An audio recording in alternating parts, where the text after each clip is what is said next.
¿Estamos listos, sí o no?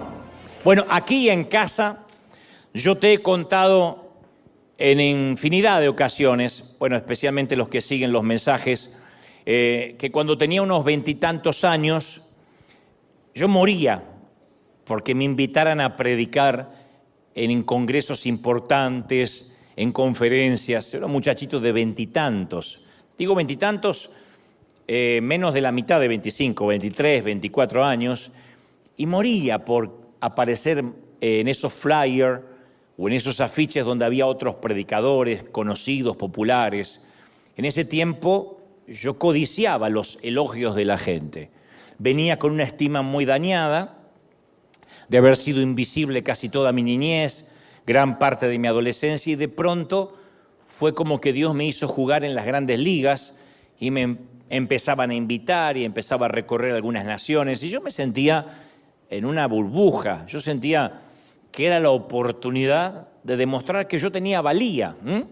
Estaba agradecido con la providencia divina de haberme llamado. Pero mi meta, en muchas ocasiones, era llenar la agenda de invitaciones de todo el mundo. Y quería, a veces, fabricar oportunidades. Y todo lo que uno fabrica con esfuerzo humano nunca viene con la garantía de Dios. Por mucho que uno se esfuerce, uno no puede encender una zarza con un cerillo, con un fósforo.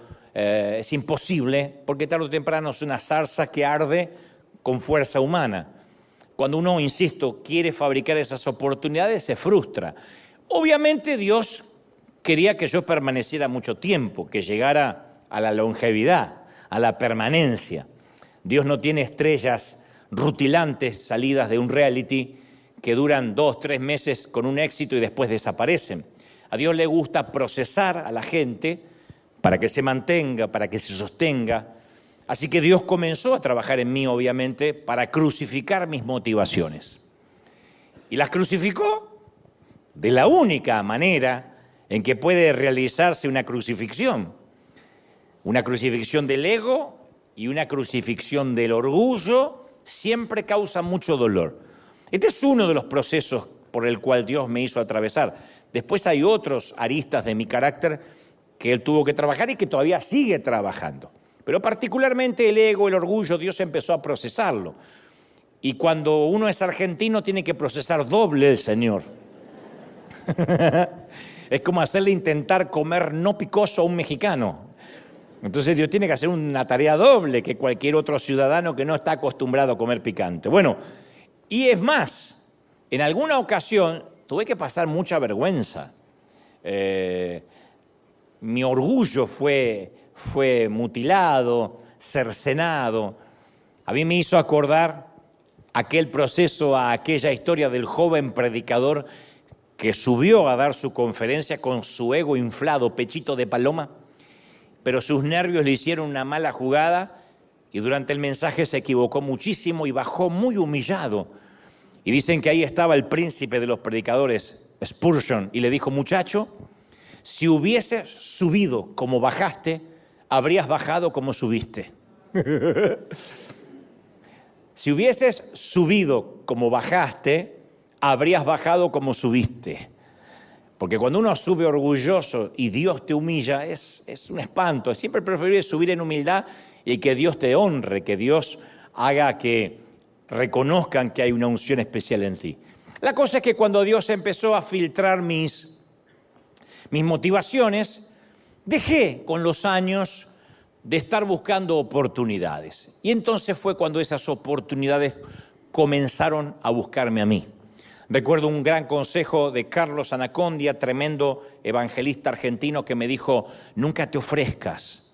Si tienes algo bueno de Dios, nunca vas a tener que ofrecerte, ni hacer tarjetas personales, ni decir invítenme, porque si Dios es el que te llamó, la mies es mucha, los obreros son pocos. Es una falacia, una ridiculez que te estés ofreciendo. Lo más probable es que si te ofrezca, no eres un llamado, eres un ofrecido. Así que yo fui entendiendo esto de diferenciar la dicotomía entre ser llamado y ofrecido. Pero mientras que no estemos crucificados a las opiniones de los demás, hasta que no pongamos en el altar las opiniones que los demás tienen de nosotros, no vamos a poder cumplir nuestro destino, porque las voces de la gente nos distraen del propósito. Entonces uno tiene que morir en el proceso a la aprobación de los demás, para todo, no solo para servir al Señor, para ser un predicador, para generar una empresa, una compañía, para creerle a Dios en un sueño. Uno tiene que crucificar las opiniones ajenas. Y eso incluye a veces las opiniones de nuestros padres, que por mandato familiar dicen, no, tú tienes que ser médico, no, tú tienes que seguir el oficio de papá, tú tienes que lograr lo que mamá no logró. A veces uno tiene que romper esos mandatos, esas creencias, esos sesgos, para poder finalmente cumplir lo que Dios nos llama a hacer. Pero aquellos que tienen su mundo interior en desorden, tienden a experimentar mucha confusión acerca de su propia identidad en algún momento de la vida. La fama o el reconocimiento o el poder, cuando hablo de poder no es necesario ser Elon Musk o un multimillonario. Poder tiene el oficial de migraciones, poder tiene el voluntario que te dice y te señala el asiento, el ujier.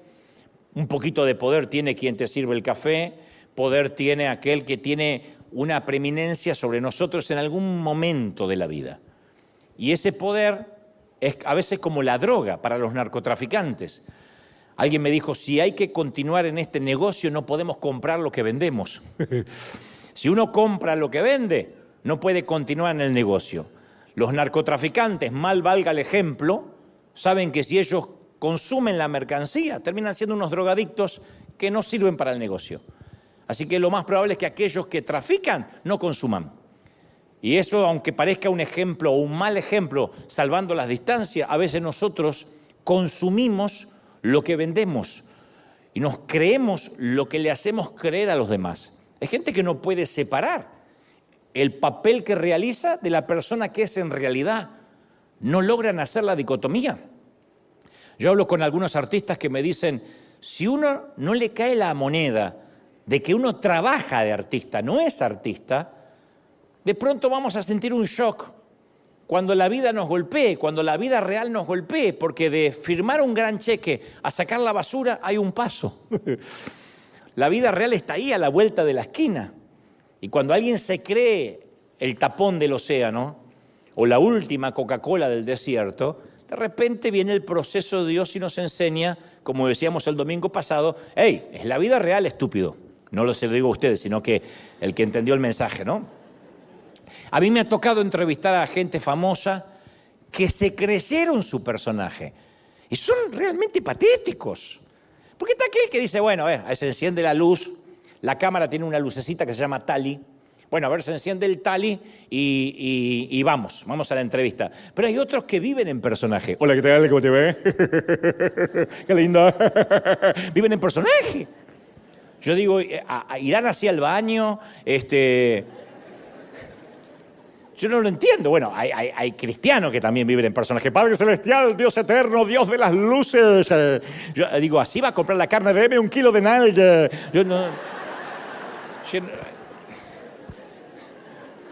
Hay gente que vive en el personaje. Esta es la causa por la cual muchos hombres y mujeres tienen dificultad de aceptar a veces la jubilación o el retiro. No se pueden sostener. Esta también es la causa por la cual una madre puede entrar en un pozo depresivo profundo cuando el último de sus hijos deja el hogar. Entonces hay mamás que tienen a sus hijos retenidos, no tienen hijos, tienen rehenes. Porque saben que cuando los sueltan ya no tienen sentido de vida, porque su identidad está ligada a lo que hace y no a lo que es. Esto no es un complejo o un síndrome del artista. Esto pasa en cualquier orden de la vida. Mi papá era carpintero, no era un artista. Carpintero, tamaño trabajo, pero también muy sencillo. Y sin embargo, cuando él se jubiló, empezó a morir. No tenía sentido. No regaba las plantas, las volvía a regar, las desregaba. levantaba una pared, la tiraba abajo, la volvía a tener. Estaba aburrido, porque toda su identidad era en traer el pan a la mesa. Y cuando por una cuestión legal lo retiraron, lo jubilaron, se sentía un inútil en la casa. Toda su identidad estaba puesta en el oficio. Entonces él sentía que era carpintero y cuando ya no pudo ir más a la carpintería sentía que no era nada. Eso es grave. Y muchos líderes nos enfrentamos a la constante tentación de empezar a creernos también nuestros propios comunicados publicitarios, nuestros propios estados de Instagram. Uno no se tiene que creer los propios estados de Instagram, porque cuando pasa eso, nuestra personalidad, en este caso nuestro liderazgo, gradualmente empieza a infectarse con una fantasía mesiánica. Hay gente que yo los escucho predicar o hablar de Dios y no son timadores. Realmente se creen que son lo que dicen, que es más grave todavía.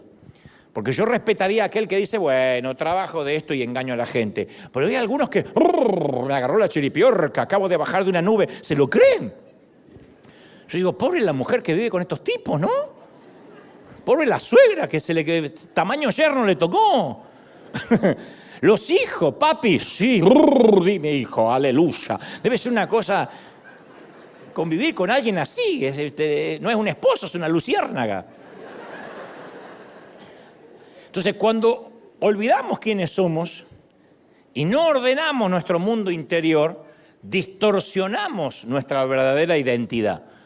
Yo conozco una famosa conductora de televisión, jamás diré el nombre aunque me torturen, me consta que quitó todos los espejos de su casa para no verse en el paso del tiempo. No hay espejos en su casa. Es rica, es millonaria y no hay espejos. Y contrató a un fotógrafo en planta. Tiene un fotógrafo 24 horas en su casa. Entonces, cuando se levanta por la mañana, le pide que le saque una foto y que no se la muestre hasta que no la haya pasado por Photoshop y una serie de filtros que la rejuvenezcan unos 20 años. Esa es la manera de verse al espejo que tiene ella. Le dice, quiero ver cómo me veo esta mañana. Le saca una foto, pero no se la muestra hasta que no la pasa por un montón de filtros. Ella quiere verse como luce en las portadas de las revistas. Entonces, ella se refleja en la propia mentira que les vende a los seguidores de las redes. Ahora, yo entiendo que para cuidar el negocio les haga creer a los demás que se ve muy joven. Está bien, pero lo que es una patología casi psiquiátrica es que ella misma se crea su propia mentira. Yo entiendo, no me saques una foto que no me favorece, sácame una foto bonita y pásale 50 filtros para que parezca que soy mi hija. Lo entiendo. Pero quiero verme cómo me veo, quiero sentir cómo me veo. Dame una foto con filtros para yo creer que así me veo. Eso es grave. Entonces, en algún momento nos podemos llegar a crear nuestros estados de Instagram. Está bien que le hagamos creer al resto del mundo que somos súper felices. Pero no vas por la vida así. Y si crees que eres así como se te ve en Instagram, también tienes un temita psiquiátrico importante, ¿no? San Pablo ofrece un valioso precedente cuando le escribe a Timoteo en el capítulo 1, versículo 13, y les dice, anteriormente, le dice Pablo a su discípulo, antes yo era un blasfemo, yo era un perseguidor, yo era un insolente. Pero la gracia de nuestro Señor se derramó en mí con abundancia. Entonces yo digo, un hombre con un recuerdo como este, con un recuerdo de este tipo de su propio pasado, no puede pensar de sí mismo más elevadamente de lo que debe. Él decía, yo era un blasfemo, un insolente, un tipo que recuerda de dónde salió, nunca se la puede creer. Cuando uno sabe de dónde sale, de dónde salimos, es imposible creérnosla. Cuando uno recuerda, ¿no? Si yo salí de la pobreza, yo salí del pecado, de la miseria, de la escasez. Eso es lo que mantiene humilde a una persona. El nunca olvidar de dónde salimos, aunque la vida nos dé casas más cómodas. Aunque el Señor y la providencia divina nos hagan estar un poco más relajados financieramente, el día que olvidamos nuestros orígenes, olvidamos hacia dónde vamos. Olvidamos de dónde salimos y olvidamos el destino. Siempre pasa eso. Juan el Bautista comparó su propósito como el padrino de una boda. Jesús dijo de él que no hay hombre, no hubo hombre ni habrá nacido de una mujer a la altura de Juan el Bautista. Sin embargo, él autorreferencialmente decía, mi propósito es simplemente estar al lado del novio, soy como un padrino. Y asegurarme que toda la atención esté sobre el novio. Entonces el padrino cumple su propósito cuando no atrae en absoluto la atención sobre sí mismo, sino que la atención es sobre los novios. Quizás los hombres no nos damos cuenta mucho de eso, pero una mujer se da cuenta de que no puede lucir mejor o llamar más la atención que la novia. Hay alguna desubicada que sí, pero la mayoría no. Tiene que pasar desapercibida porque ¿quién es la estrella de la noche en una boda? La novia. Es así. Lo mismo pasa en el fútbol. Dicen que cuando en un partido se habla mucho acerca del árbitro, es porque no está haciendo un buen arbitraje. Cuando uno dice, y el árbitro saca otra tarjeta roja, y el árbitro otra vez una amarilla, y el árbitro no cobró, y el árbitro cobró, y fue al VAR, no fue al VAR. ¿Qué pasa con el árbitro? Si en un equipo, en un partido, se habla mucho del árbitro, el arbitraje es malo. Porque si hiciera bien su trabajo sería invisible, nadie se daría cuenta que hay un árbitro. Tiene que arbitrar de manera tal que se luzcan los jugadores, no el árbitro. Lo mismo pasa con el personal de seguridad. Si están haciendo bien su trabajo, casi nadie debería saber nada acerca de ellos. A mí me preguntan mucho qué hacen estos hombres de negro con la placa que andan dando vuelta por ahí. Hacen muchísimo. Lo que pasa es que nos aseguramos que no se vea lo que hacen. Porque si se nota lo que hacen, son guaruras para tener nada más que glamour. Tengo 2 guardaespaldas, pero no es eso. Nos cuidan, nos protegen, han frustrado algunos intentos de algún loquito, han hecho un trabajo y hacen un trabajo fenomenal, pero cuanto menos se los ve es porque hacen mejor su trabajo. Cuanto más invisibles son es porque mejor están operando. Yo cuando publiqué el título del mensaje, mucha gente fue a buscar el significado, porque es una palabra relativamente nueva. El síndrome de hubris es un trastorno que se caracteriza por generar un ego desmedido, un desprecio por las opiniones ajenas y las necesidades del prójimo. La palabra hubris tiene un origen griego que significa orgullo, arrogancia. Y se dice igual en inglés y en español porque el origen es griego. Orgullo, arrogancia, petulancia. El narcisismo, que posiblemente la mayoría escuchó, es un rasgo de la personalidad caracterizado por una excesiva admiración propia, que viene del personaje Narciso, que le falta empatía con los demás, tiene una constante necesidad de atención, de validación.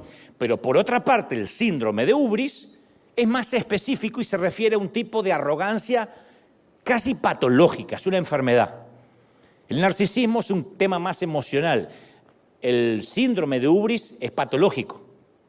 Así que está bueno decirle a tu marido, hubris, no sabe lo que le está diciendo, pero le está diciendo, tienes una enfermedad patológica. Entonces, la arrogancia, este síndrome, es un equipaje que Dios nunca quiere, tolera que llevemos. Es un equipaje que no está permitido llevar. Yo siempre digo, Dios no desaprueba la arrogancia. A Dios no le desagrada la arrogancia. Literalmente la Biblia dice que Dios la aborrece. Es quirúrgico en usar la palabra. Porque en otras cosas dice Dios desprecia, a Dios no le gusta, a Dios no le agrada. En cuanto a la arrogancia dice, la aborrece Dios, es vomitiva. Lo mismo que una comida infestada con gusanos le produce a nuestro estómago, es lo que le produce el arrogante, la arrogante a Dios. Es algo que Dios no tolera. Proverbios 8:13 dice, la soberbia y la arrogancia aborrezco. Y en todas las traducciones significa la odio. Es duro, es choqueante que Dios diga que odia. Pero es la única cosa, la única situación en la que Dios se permite esa palabra, la odio. Abominación es a Jehová el altivo de corazón. Y Dios dice en Filipenses 2:3, no hagas nada por vanagloria. Si vas a hacer algo para hacerte ver, no lo hagas, lo prohíbe Dios, no sirve. Cesen las palabras arrogantes de vuestra boca, 1 Samuel 2:3. En otras palabras, cierra la jeta si van a salir palabras arrogantes. En 1 de Pedro 5:5 dice, Dios resiste a los soberbios. ¿Sabes lo que es resistir? Es poner así y decir, no vas a pasar, no te voy a bendecir, no vas a tener mi favor. Te resiste Dios. ¿Quién quiere tener de enemigo a Dios? ¿Quién quiere tener a Dios resistiendo lo que hacemos? Emprendemos algo y fracasa. Algunos dicen, parece que me orinó un dinosaurio. No, lo más probable es que Dios te esté resistiendo porque resiste a los soberbios. Antes de la caída está la altivez de espíritu, dice Proverbios 16:18. Si ves a alguien caer y buscas para atrás, tiras el hilo, vas a encontrar un altivo, un soberbio. Mira al soberbio, al agrandado, y es cuestión de días, de semanas, de meses, pero está en una cuenta regresiva que va hacia la caída. Jehová asolará la casa de los soberbios. Proverbios 14:25. O sea, dice, la va a arrasar. ¿Quién quiere que nuestros hijos, nuestros nietos no sean bendecidos? ¿Quién quiere, en lugar de un huracán, a Dios soplando nuestra casa y dejándonos sin nada? Nadie. Y eso es lo que Dios dice que hará con la casa de los soberbios. ¿Por qué Dios la aborrece tanto? ¿Por qué Dios aborreció tanto la soberbia de los fariseos? La hipocresía y la soberbia y la arrogancia de los fariseos. Y nunca aborreció, o dijo, aborrezco la prostitución de esta mujer. Aborrezco la borrachera de fulano. Aborrezco que tal sea cobrador de impuestos. Él nunca usó esa palabra, pero ¿por qué tuvo tanta resistencia a la soberbia? Porque los seres humanos no hicimos nada que justifique nuestra arrogancia. No hicimos nada. No le dan premios al lienzo que usa el pintor. Nunca hay un premio para la tela que usó el pintor para el cuadro. Nunca. Le dan al pintor el premio. No hay un Pulitzer para la tinta que usó el periodista. El Pulitzer es un premio que se le entrega al periodista, no a la tinta o a la máquina de escribir que usó o a la computadora. Tampoco nunca van a ver que se le da un diploma al escarpelo del cirujano o al bisturí del cirujano. No hay premios y hoy vamos a premiar con un Nobel al bisturí que se usó. Es una herramienta. No hay un Grammy para el piano del intérprete. El Grammy es para el intérprete, para el cantante, para el músico. Todo lo demás son solo instrumentos y no reciben crédito por lo que hacen. Entonces nosotros somos solo herramientas y no somos los merecedores del aplauso de lo que Dios hace a través nuestro. Somos escarpelos, somos el lienzo, somos herramientas y no se le aplaude las herramientas. Entonces cuando una herramienta dice, yo soy un destornillador, Dios dice, ¿really? ¿De verdad? David dice que Dios guía a sus ovejas por amor a su propio nombre. O sea, no hay otro nombre en la marquesina. No hay otro bajo el reflector. Y eso no es porque Dios tiene un problema de ego. Eso es porque nosotros tenemos un problema de ego. Todos los que estamos aquí y los que están mirando en casa tenemos un problema de ego. Me están diciendo, no, yo no. Sí, porque los que dicen yo no son los que más ego tienen. Dios sabe que nosotros no podemos administrar el éxito. Porque nosotros no nos conformamos con un poco de adulación. Nosotros queremos tragarlo todo. Pasa con los artistas, pasa con los futbolistas. No les alcanza un premio. Quieren 2, y quieren 3, y quieren 4. No nos alcanza una cosa. Y el elogio nos atrofia el cerebro. Y en algún momento pensamos que se trata de nosotros. Y olvidamos que somos polvo, olvidamos dónde salimos y olvidamos que fuimos rescatados del pecado. Somos seres que enseguida nos olvidamos. Cuando hay gente que llega a las congregaciones, no acá, porque acá la verdad que justo a este servicio vienen todos los más puros, pero cuando hay gente que viene reclamando un asiento, o se enoja por un café, o se molesta y reclama sus derechos, yo pienso que si a mí me da gracia, imagínate a Dios, que dirá, pero si yo, y a esta chirusa, doña Florinda, la saqué de... Y ahora llega toda igualada, es que yo pedí. ¿De dónde salió? O sea, la arrogancia es algo que no resiste análisis en nosotros. San Lucas 14:11 afirma, porque cualquiera que se enaltece va a ser humillado, es una ley. El que se autoenaltece va a ser humillado. Y el que se humilla será enaltecido. Y nosotros nos olvidamos, creemos que son frases de menor categoría, pero están tan en la Biblia como todo lo puedo en Cristo que me fortalece. El que se humilla será enaltecido por Dios. El que se enaltece le va a bajar el copete y le va a alinear los patitos del Señor de a uno. Dice la Biblia, Dante habla hoy. Ahora, con la misma intensidad que Dios odia la arrogancia, Él ama la humildad. Yo encontré muchos pasajes bíblicos que hablan en contra de la arrogancia, pero encontré más que hablan a favor de la humildad. Empezando por Él como ejemplo en Mateo 11:29, que Él dice, yo soy manso y humilde de corazón. Salmos 138 dice, porque Jehová es excelso y atiende al humilde. No atiende por orden de llegada, no atiende el que sacó citas como el médico o el dentista, atiende al humilde. Así que están todos ahí los orgullosos y Dios sale y dice, sí, el que sigue yo, llegué a las 6 de la mañana. No, el humilde de atrás. Y ahí pasa el de River, feliz. Le gustó. ¿Ven que le gustan los halagos? Isaías 57:15 dice, yo habito con el humilde. ¡Qué lindo! Yo habito. ¿Con quién vives? Y con Jehová. Pensé que vivía sola. No. Jehová y yo. Dios y yo. ¿Por qué? Porque soy humilde. Él habita conmigo. No me visita. Habita, está en mi casa. Tiene el mismo domicilio. Miraré a aquel que es humilde de espíritu, dice Isaías 66:2. Lo voy a mirar. De entre toda la humanidad, aquel que es humilde lo voy a mirar. Y aparte hay promesas que vienen inherentes a la humildad. Dice que nos va a dar honra. Le daré honra. A la honra la precede la humildad, dice Proverbios 15:33. O sea, la humildad es anterior a la honra. Cuando uno es humilde, la honra viene sola, sin que la tengas que buscar. Te van a honrar.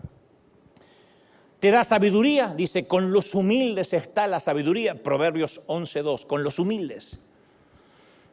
De allí que hay mucha gente inteligente que no es sabia.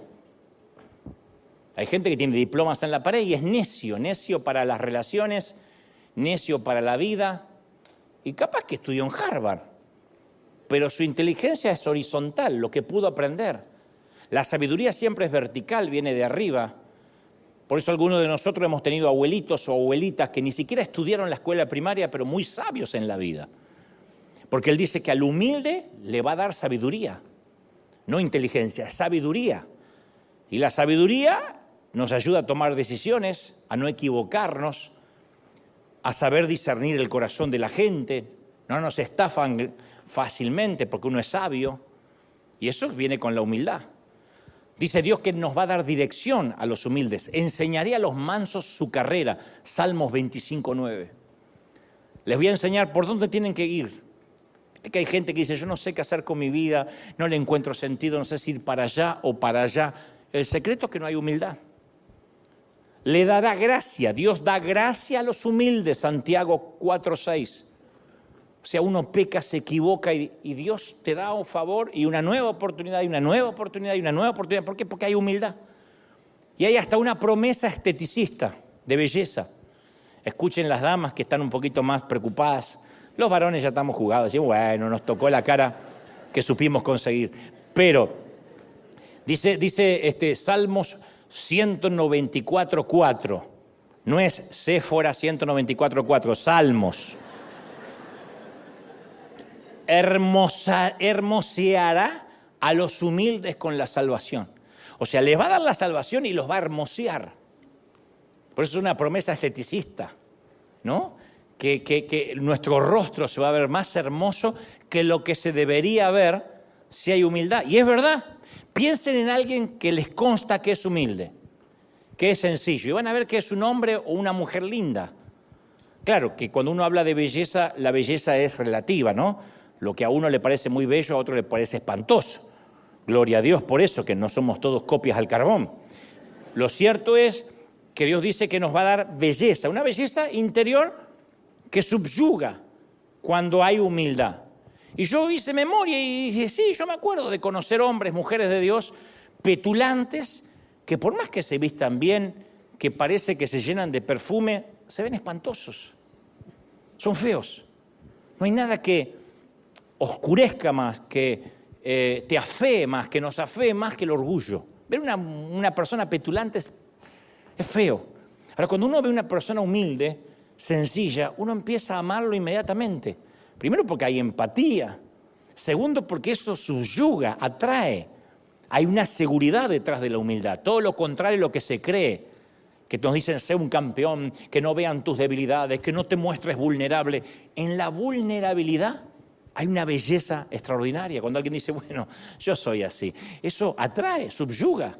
Y Dios dice, voy a hermosearte si eres humilde. Una vez un psicólogo me contó algo muy curioso acerca de algo que se llama, que lo conté en más de una ocasión, se llama el don del artista versus el don del oyente. O el don del artista versus el don del público. Y él decía, todos podemos compartir el don de un artista. Mientras la persona talentosa está cantando, por ejemplo, y comparte su don, todos lo recibimos y hasta estamos agradecidos a Dios por prodigarle ese don y permitirle a ese cantante compartirlo con nosotros. Decir, voy a disfrutar un concierto de fulanito o fulanita que canta. Y cuando canta me pone la piel de gallina, qué lindo que le diste ese don, ¿no? O voy a ver una película porque me encanta cómo actúa. Esa persona nos comparte su don y nosotros nos gozamos con el don del público, el don de ser oyente. No hicimos nada y recibimos los beneficios del don. Pero hay una forma de perderse ese don del oyente. Hay una forma de que quien cante lo haga tan bien y a nosotros nos amargue. Y es cuando envidiamos el don del artista. Y en vez de disfrutar el don de ser oyente, queremos ser el que está ahí. En vez de disfrutar el concierto, queremos ser nosotros quienes estamos en el escenario. Y ustedes pueden verlo en cualquier concierto esto. Por ejemplo, en el caso de los cantantes, que hay gente que disfruta mucho y hay otros que están así. Que te van a decir, ¿para qué cuerno vino? Pero vino porque quiere estar ahí. Entonces, cuando comparamos nuestro don de público, de oyente, con el don del artista, ahí nos amargamos. Y ahí nos invade esa extraña sensación de que mientras mayor sea el don de la otra persona, o sus talentos, o su belleza, o su dialéctica, más pequeño nos sentimos. Porque cuando vivimos una vida de comparación, terminamos la vida sin ningún don. Nos perdimos el don de aquel que no lo tenemos y el don de poder gozar de ese don. Cuando un futbolista frustrado mira un partido, puede disfrutar de cómo juega el jugador o puede decir, yo tendría que estar ahí, yo tendría que estar ahí.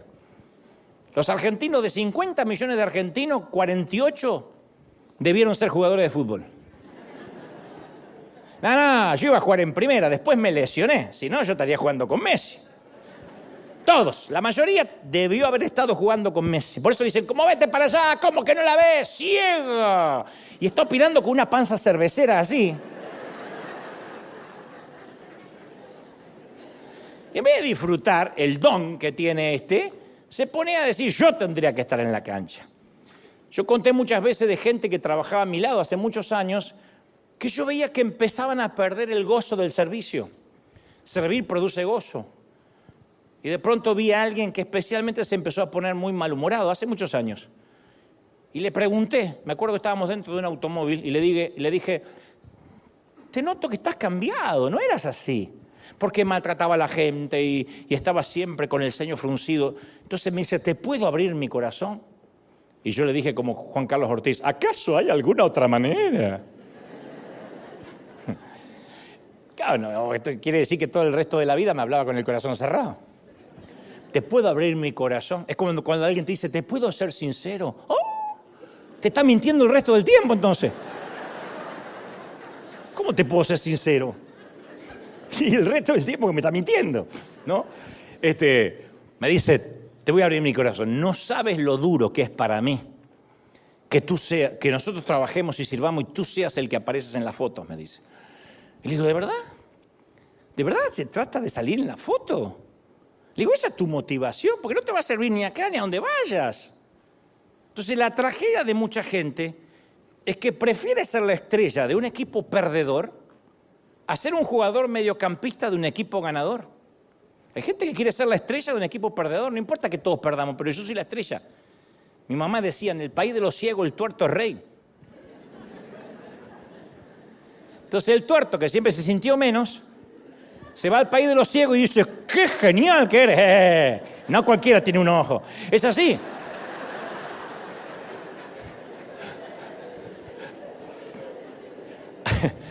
Hay gente que prefiere ser cabeza de ratón en lugar de cola de león. Ser cola de león es importante, pero dice, no, yo quiero ser la cabeza de un ratón. Y hay muchos que son la cola de un gran león, pertenecen a un equipo que gana almas, pero como no son reconocidos como el goleador del equipo, no se llevan los aplausos y dicen, no. Entonces se abren paso en su pequeño reino liliputense, en su pequeño reino pigmeo, donde un pequeño grupo lo pone en una posición de poder. Y dejan oportunidades que son grandiosas.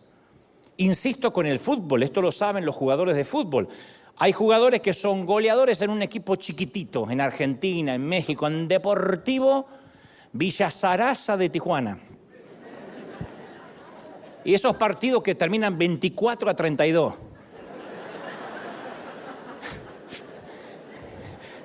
Que parece más de soltero contra casado, pero no importa, pero... ¡Pac! Y hace gol.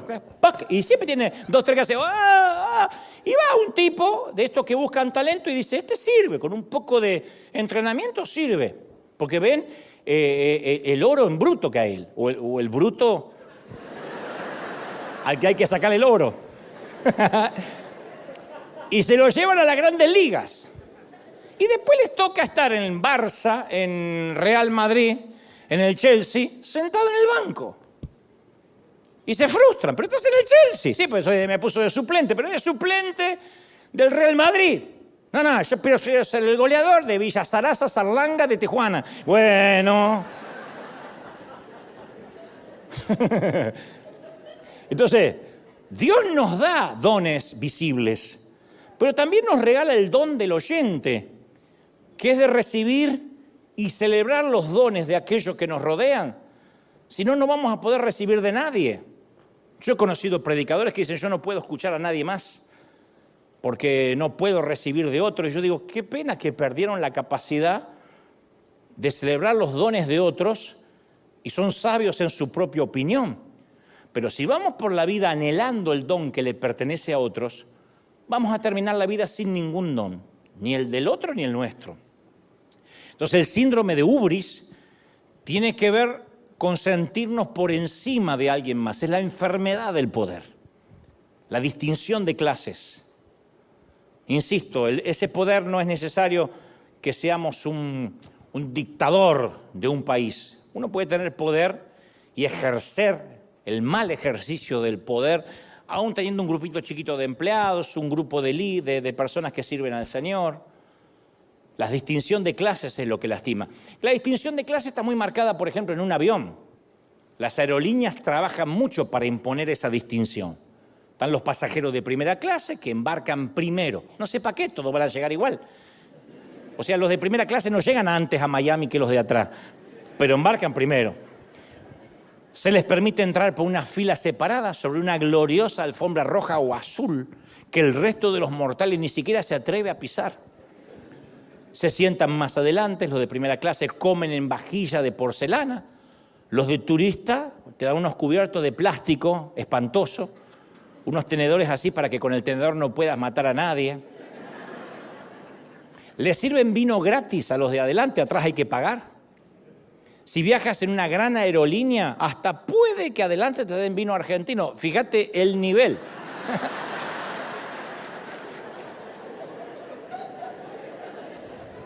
Las aerolíneas tratan básicamente de reproducir el tipo de sociedad que vivimos desde la escuela primaria.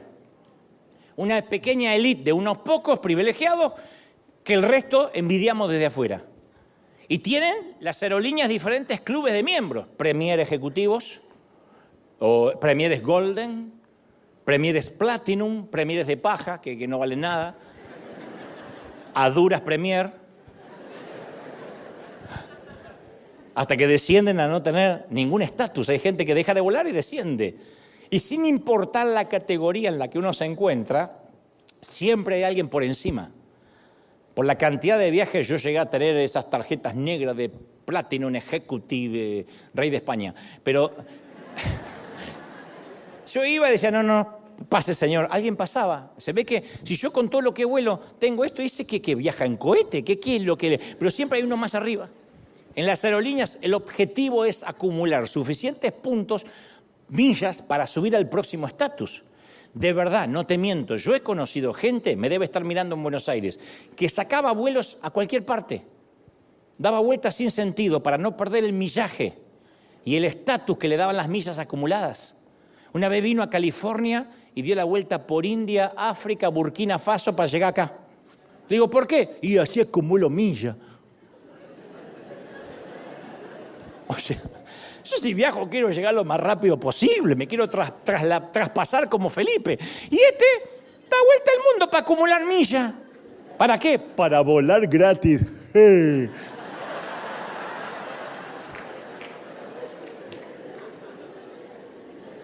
Y también conocí a viajeros que se deprimían por haber dejado de ser Platinum Executive y le quitaban esa credencial negra con letras color oro. Parecía que le estaban quitando la vida eterna. Yo los he visto temblar así, ¿no? ¿Por qué no soy más Platinum? Pero si vamos a comer al mismo lugar, no soy más Platinum, me decían. Increíble. El Imperio Romano organizaba así a los que vivían en él, de la misma manera que las aerolíneas organizan a sus clientes, primera clase, business, clase turista, clase chusma. Ellos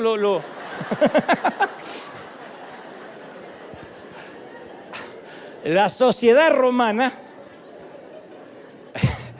hay tarjetas clase chusma, ¿sí? La sociedad romana se dividía a grandes rasgos. Primera clase, que era el 2% de la población, 2% de Roma. Y después todos eran clase turista. Y en ese entorno clasista, la ubicación de los asientos en los eventos públicos reforzaba el estatus. Lo han visto en las películas, en los teatros, en las plazas de toros, en las arenas. La ubicación no se estipulaba por el precio del boleto, sino por la categoría de la persona. Cuanto más alta fuera la categoría del espectador, más cerca del escenario se acomodaba. No digo porque te dejaron sentar adelante primera vez que llegaste. La gente debe ver la transmisión de River y dice, ¿quién serán los de adelante? No, acá nos sentamos, es más, los que vienen de lejos, fuera de toda broma, les damos los primeros asientos a la gente que nos visita, no importa la religión que sea, no importa si son católicos, agnósticos, lo que sea, les damos los primeros asientos. Pero en el tiempo de Roma, los que ocupaban los primeros asientos eran los que estaban en una élite superior. En una fiesta privada de Roma, por ejemplo, a los invitados también se los sentaba de acuerdo a su estatus social. Yo soy del tiempo en que mi papá ocupaba la cabecera de la mesa, pero no se podía usar aunque papá no estuviera, porque ahí se sentaba Dios. Venía de la carpintería, se lavaba las manos y hacía, y esa silla tenía que estar justo para que se siente. Ahora en tu casa, jefe de hogar, en la cocina te toca comerte la salchicha, ¿o no? Porque el nene quiere sentarse en la punta, porque ahí ve el iPad. Pero en los tiempos de Jesús, si veía uno de los invitados de inferior rango, hasta se le servía un menú inferior para reforzar su inferioridad. El de inferior rango no podía comer y degustar el mismo menú que el de clase alta. Imagínate que a los de mayor rango les sirven un filete de lomo argentino. Y a los inferiores un burrito, una pupusa.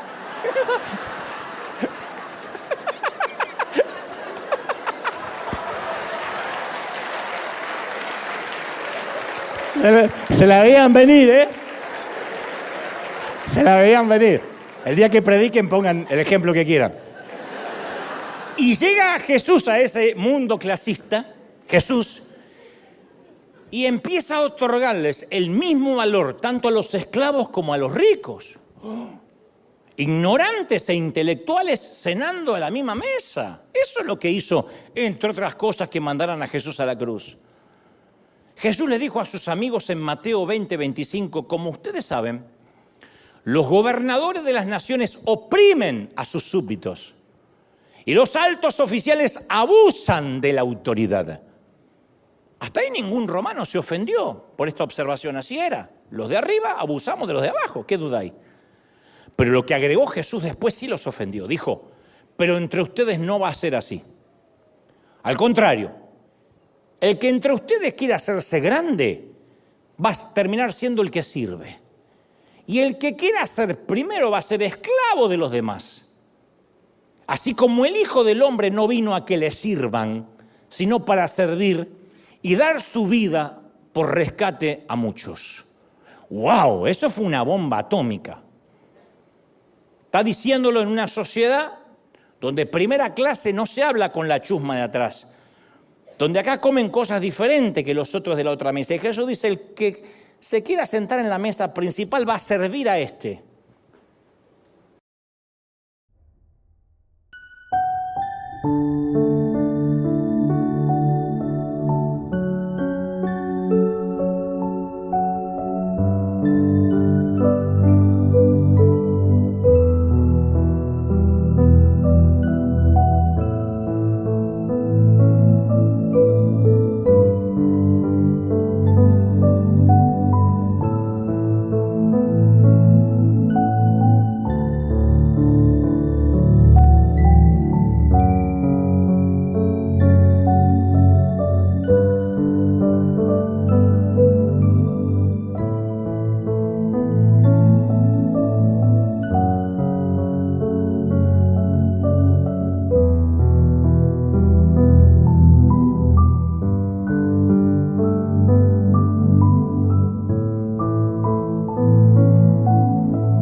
Lo que Jesús dijo que el santo, los hijos de Dios, no encuentra su valía mediante sus logros, sino que lo que recibe lo recibe por gracia.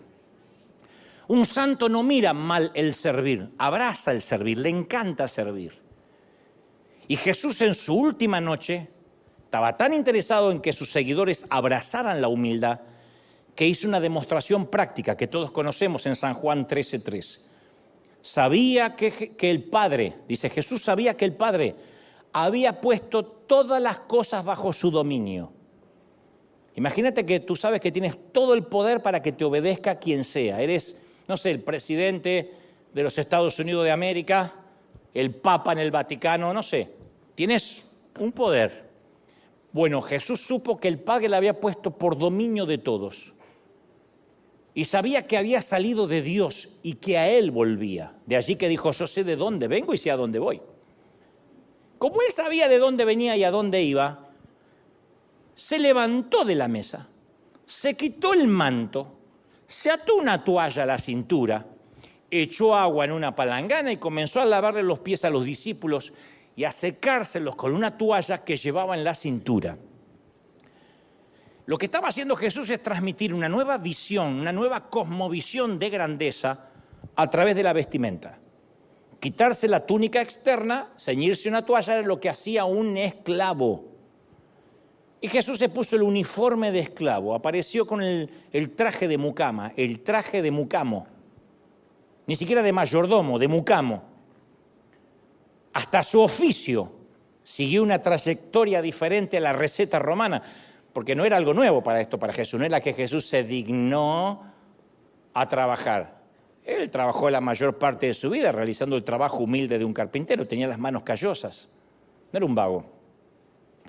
Ningún héroe de la literatura griega o romana habría hecho algo así, nunca. No vamos a ver en la mitología griega que Ulises, Hércules se agacharon a servir a alguien, no, Jesús lo hizo. Y una de sus últimas acciones fue lavar pies. Y esto era un aspecto importante en la vida antigua, el lavar pies, porque constituía un acto de hospitalidad, de asepsia, de higiene, un ritual de limpieza, pero claro, era denigrante lavar pies donde todo el mundo usaba sandalia, había polvo, había estiércol de camello, de caballos. No era lindo lavar pies, no era hacerte la pedicure, era agarrar y limpiar esas costras. Mirabas los pies de Pedro y decías, ¡soto, no! Entonces esa tarea la hacían únicamente los esclavos. Pero era tan denigrante la tarea que mientras que había esclavos gentiles que podían hacerlo, un amo judío jamás le obligaría a un esclavo judío a lavarle los pies. Entonces no hay precedentes de alguna persona del estatus más alto que le lave los pies a una persona del estatus más bajo. Es como que alguien tenga personal de servicio en la casa, un cocinero o alguien, el jardinero, y llegues y te pongas a servirlo y a cocinar para ellos. Nunca vamos a oír, nunca más en la vida, que un maestro le lave los pies a sus educandos, a sus discípulos. Excepto este, que de paso dijo ser el Mesías. Entonces, una cultura fundada en el honor, en el poder, estaba empezando a implosionar. Y el orden de los asientos siempre fue un asunto que expresaba estatus, honor. Y Jesús estaba sentado a la mesa donde se ubicaban los invitados importantes, se levantó de allí y tomó el lugar de un criado, que es una ilustración de lo que Jesús había enseñado anteriormente, porque dijo, ¿quién es más importante, el que está a la mesa o el que sirve? ¿El que se sienta a la mesa es importante o el que sirve? Traigamos esto a nuestra vida ahora. Vamos a un restaurante. ¿Quiénes son los importantes? ¿Los que pagamos por la comida que podemos exigir o el camarero?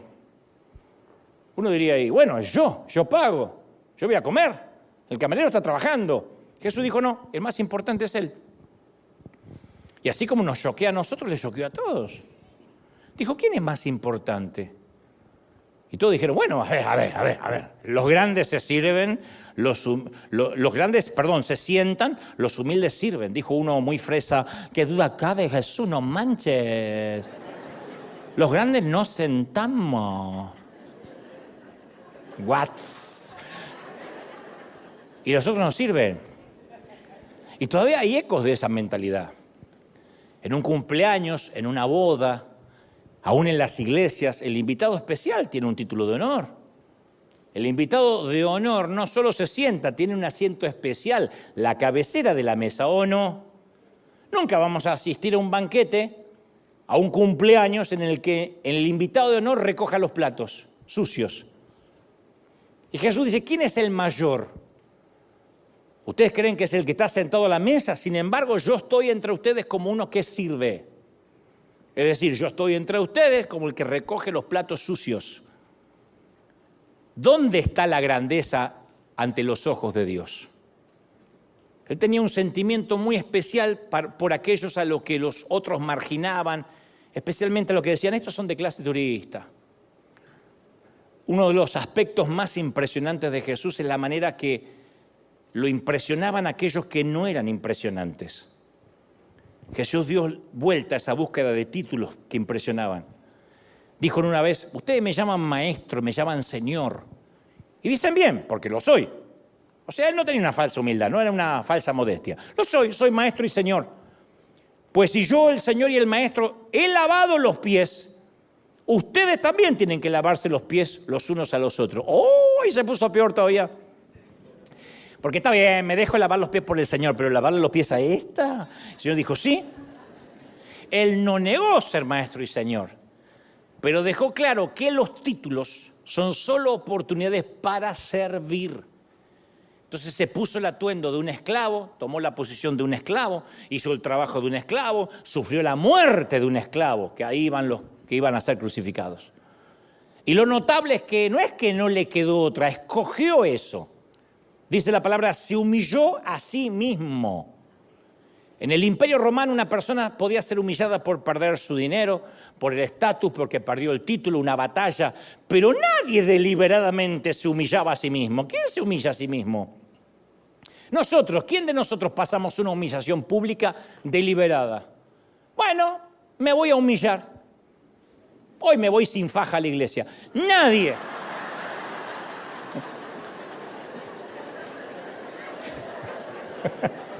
Bueno, se me ocurrió el ejemplo, pero digo, nadie. Ahora, que alguien nos humille, pero humillarse a sí mismo ya es otro nivel.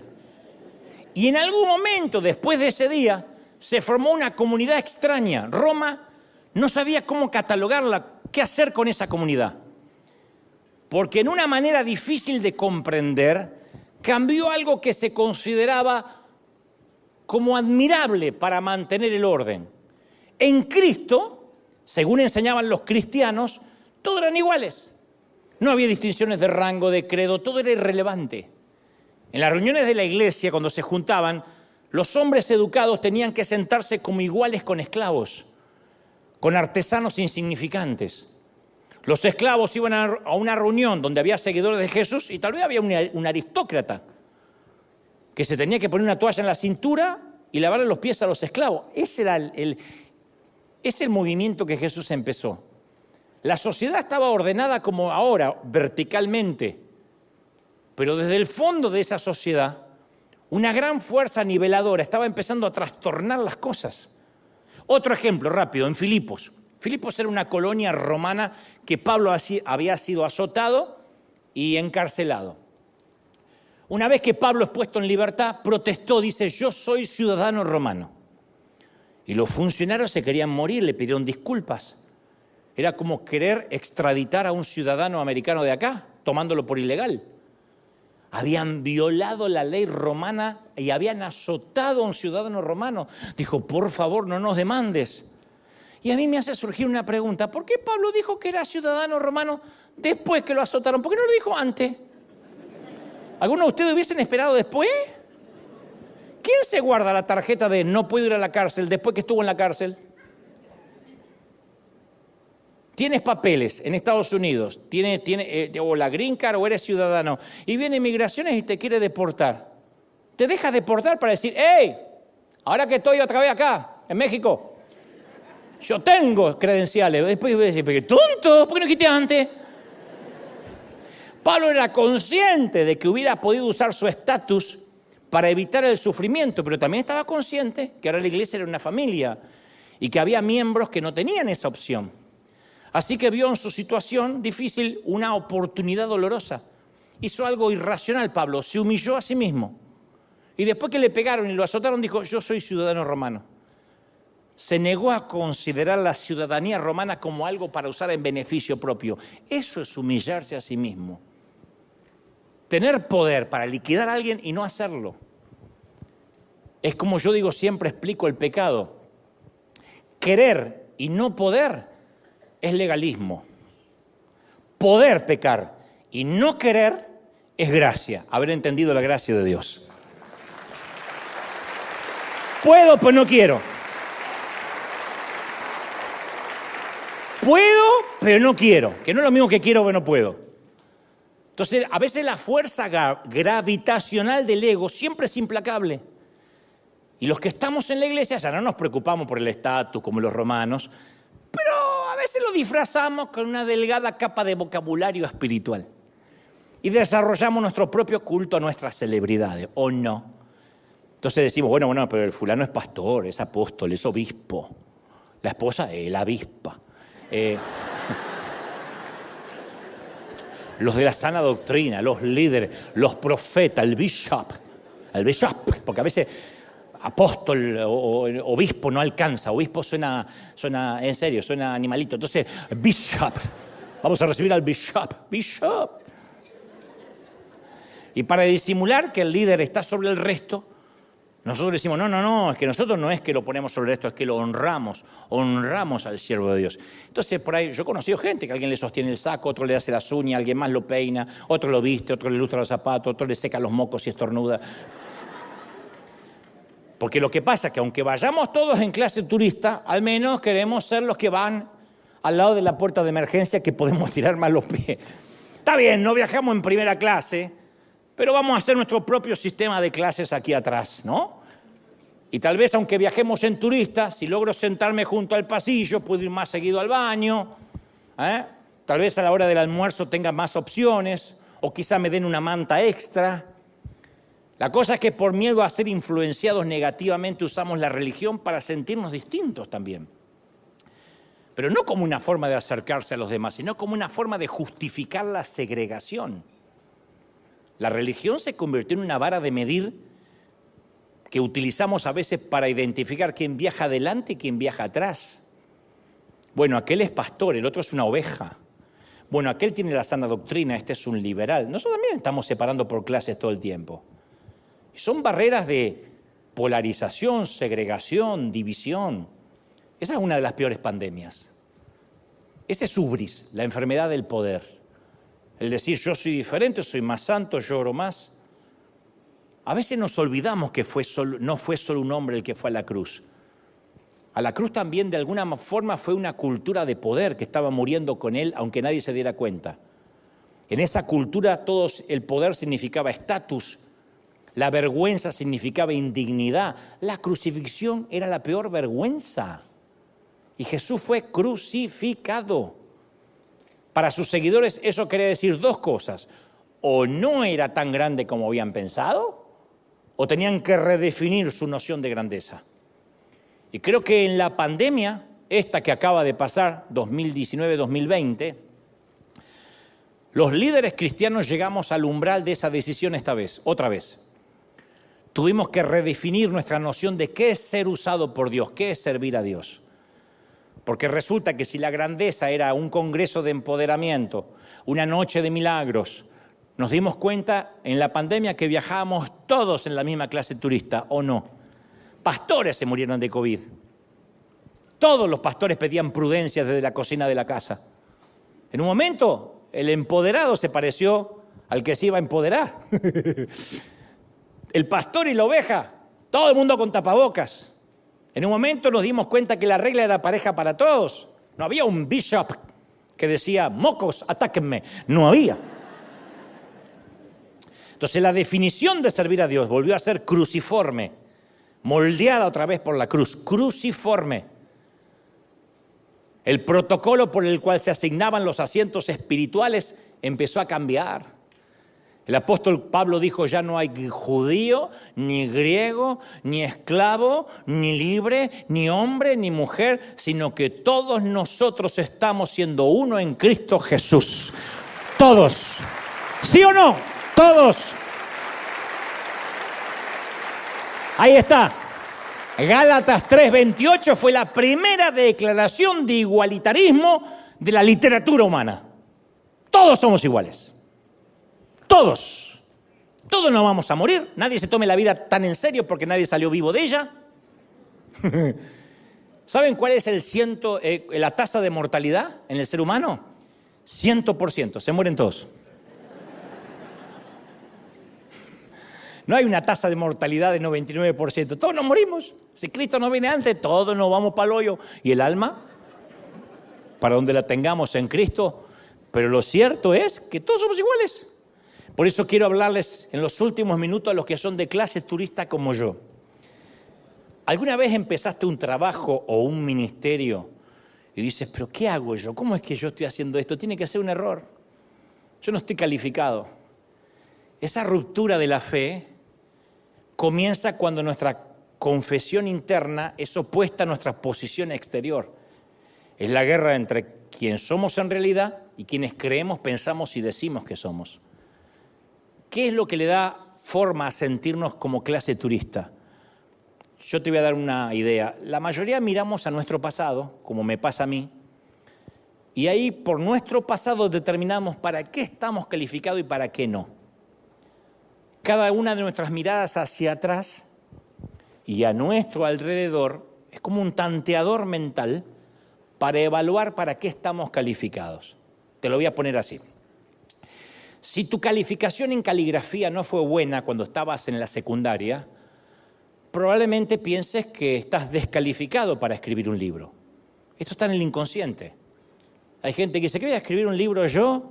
Si yo no tengo errores, tengo horrores de ortografía.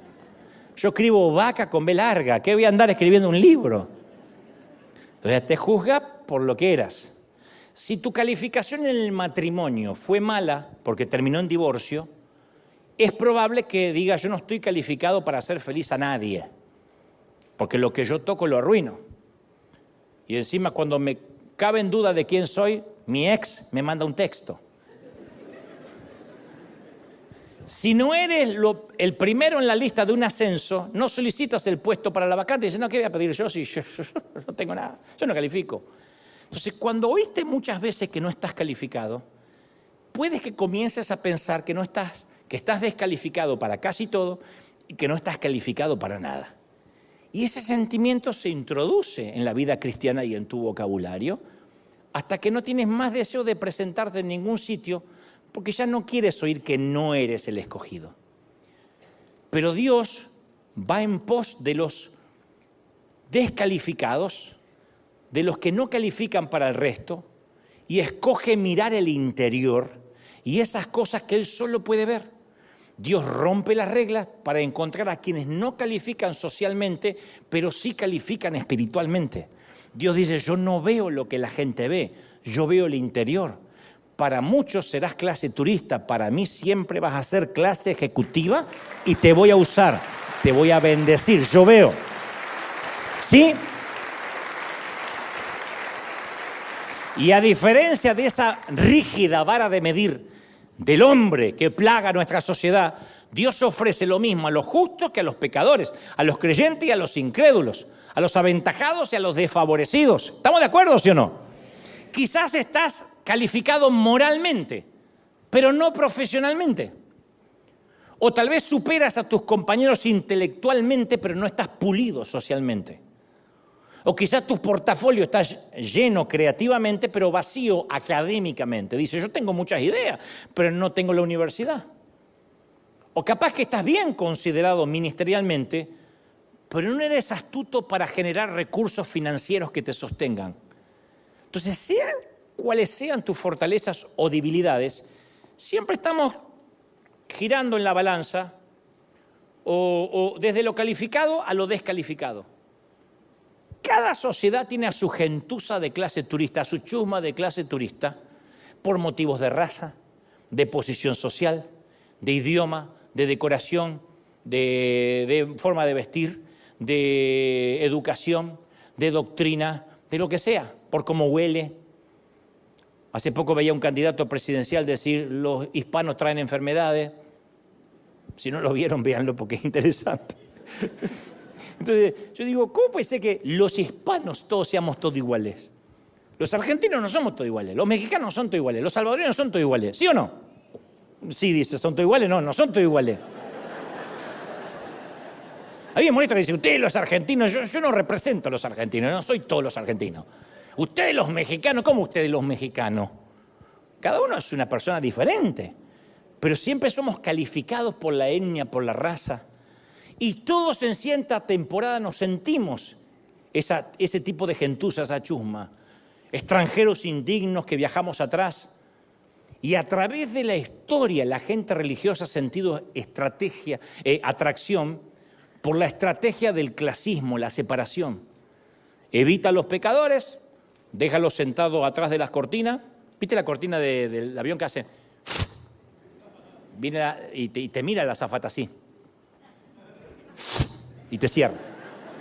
Porque podría cerrar así delicadamente, te mira así como diciendo y te cierra. Desgraciada, ¿por qué me cerraste la jeta? Uno se siente mal. Ya sé que voy a comer como un fakir acá atrás y que hay un baño para 300, ya sé, pero no me lo notes con la cortina. Pero de este lado, de lo que se supone es primera clase, a veces es un invernadero de los pecados más destructivos, orgullo, exclusivismo, hipocresía, autojustificación. ¿Y cuál es el resultado? Que la religión termina siendo una suerte de nazismo, disfrazado de religión. Buscamos la limpieza étnica. Si no tienes mi higiene espiritual, si viajas en clase turista, no te atrevas a usar el baño de primera clase. Hace algunos años me invitaron a participar muchos años en Argentina, de un cónclave interreligioso. Y me tocó escuchar el coloquio muy interesante entre evangélicos, católicos, judíos, adventistas, mormones, y la mayoría con creencias muy antagónicas entre ellos. Pero esta reunión era diferente porque el enfoque estaba en cómo Jesús podía cruzar todos los límites étnicos, raciales y hacer algo más grande que nuestras disputas. Y entre otros temas concluyeron que las escrituras hebreas como el Corán, las Analectas de Confucio, existe una doctrina en común, la regla de oro. Jesús la formuló de esta forma, dijo en Mateo 7:12, en todo lo que hagas, trata a la gente como quieres que te trate. ¿Lo reciben, sí o no? Y a propósito, un autor canadiense dijo, ¿ustedes creen que esa regla aplica también para Dios? Tenía muchas implicaciones esa pregunta. Porque en palabras más simples, ¿Dios nos trata a nosotros como Él quiere ser tratado? Porque uno piensa que de manera arbitraria Dios da doctrinas, mandamientos, cúmplanlas, ya está.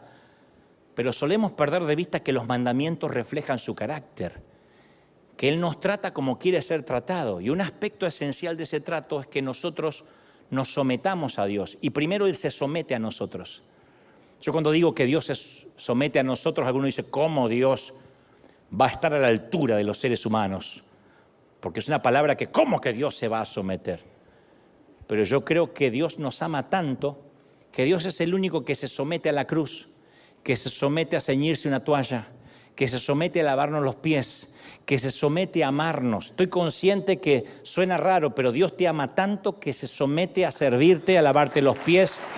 Alguien tiene que decir amén, ¿sí o no? Dios se somete por amor a una cruz, al escarnio, a lo que sea. ¿Quién más se pondría una toalla en una habitación lleno de ego masculino y se inclinaría delante de cada uno lavándole los apestosos pies? ¿Quién más que el Señor? Él se somete porque nos ama, se somete porque te ama. ¿Estás de acuerdo, sí o no? Termino. Conocí a un hombre que durante sus últimos 10 años de vida, 10 años, a cada hora, a cada minuto se sometió a su esposa. Se sometió a su fragilidad, a su enfermedad. Nunca lo sintió como una carga, como una restricción. Ambos rondaban los 80 años. Pero él físicamente era capaz, más capaz que ella. Pero el hombre se sometió a lavar ropa, a lavarle sus calzones, a prepararle la comida, a dársela en la boca los últimos años, a limpiar los pisos, los baños. Se sometió a la necesidad de ella de tener a alguien a quien cuidar y se sometió a sus cuidados. Y esa danza de la sumisión es algo que en algún momento todos aprendemos a hacer por amor. ¿Cuántas veces hemos dicho yo nunca me rebajaría a hacer algo así? Y un día terminamos cambiando pañales apestosos, ya sea de niños o de algún adulto a quien amamos y envejeció. Durante el 2016 aquella mujer finalmente murió. Tenía la mente totalmente perdida. Y ese hombre que se sometió a ella por amor me dijo que ya no tenía sentido el hecho de seguir vivo, puesto que su misión era cuidar y amar a esa mujer toda la vida. Le pregunté si estaba cansado de haberla atendido durante tantos años y me dijo, y es lo mínimo que podía hacer. Yo se lo debía. Ella me salvó la vida de 1000 maneras. A mí fue una alegría poder servirle y darle de comer en la boca y llevarla a hacer sus necesidades. No lo hizo por obligación, sino como una ofrenda de amor. Nunca en mi vida escuché palabras como la que dijo él, y fue revelador. Ese hombre fue mi padre, y la mujer a la cual confesó su amor y decidió someterse a su debilidad fue mi madre. Mi padre no fue perfecto, era muy limitado, pero entendía lo que era servir porque amaba. La verdadera definición de servir a Dios siempre va a ser cruciforme, moldeada una y otra vez por la cruz. Y mi padre, limitado académicamente, insisto, nunca supo lo que significó la palabra ubris, la enfermedad del poder, pero sí conoció la danza de la sumisión, que es la sanidad del servicio por amor. Bendigo a los que sirven, bendigo a los que dan, bendigo a los que se someten. Dale un aplauso grande al Señor de señores, al Rey de reyes. ¡Aleluya! Ese aplauso tiene que sonar fuerte acá en casa, que se escuche hasta Buenos Aires, que se escuche hasta los rincones de Europa, Asia, África, América. River es una iglesia que sirve. ¿Alguien lo cree, sí o no? Bendito sea Dios. ¡Aleluya! Levanta tus manos al cielo y vamos a orar. Padre, gracias por esta mañana, tarde o noche, donde quiera que estén en cualquier parte del planeta. Levanta tus manos al cielo y vamos a adorar. Señor Jesús, gracias por este tiempo. Estamos cerrando este servicio creyendo, confiando en que los cielos se han abierto, en que las nubes se han corrido y Dios, hay iluminación, hay revelación para los que han recibido. Hemos recibido esta palabra. Señor, ayúdanos a servir.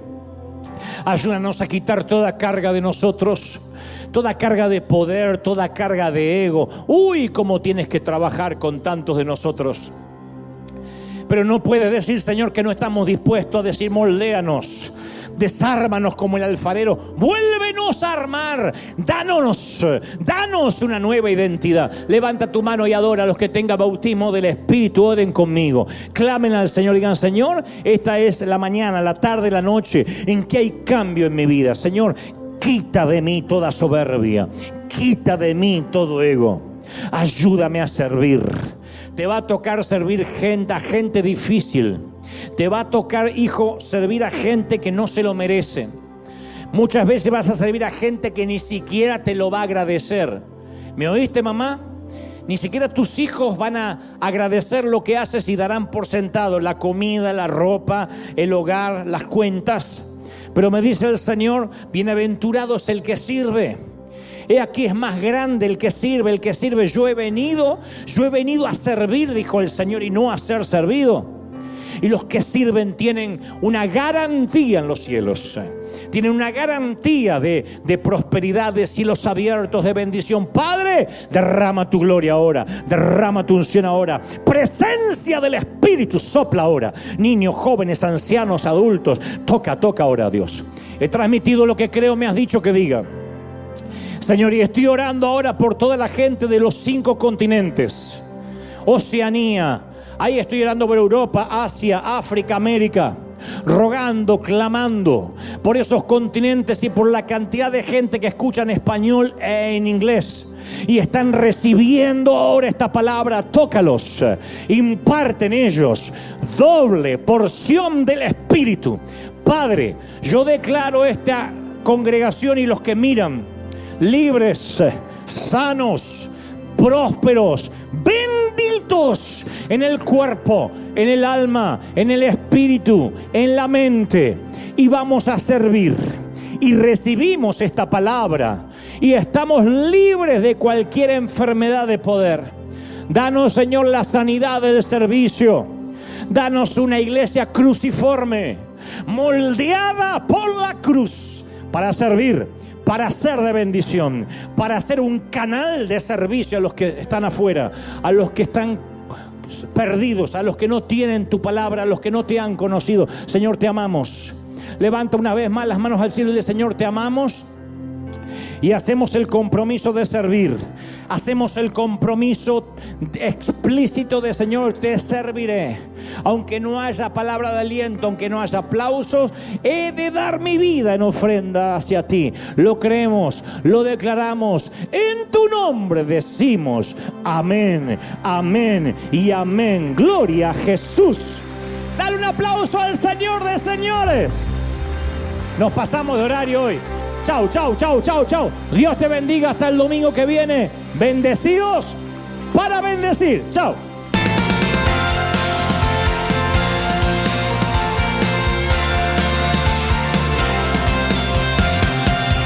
Apareciste una noche de soledad, abandonado y perdido te reconocí. Tu voz diciéndome no temas, yo estoy aquí. El Padre me envió por ti. Me curaste las heridas, me sanaste, mi Jesús. Todas mis cargas las dejaste allí en la cruz. Algo tan grande no lo puedo comprender. Oigo tu dulce voz diciéndome una y otra vez: oh, oh, oh, oh, eres bienvenido, eres amado una y otra vez. Oh, oh, oh, oh, bienvenido a River, eres amado.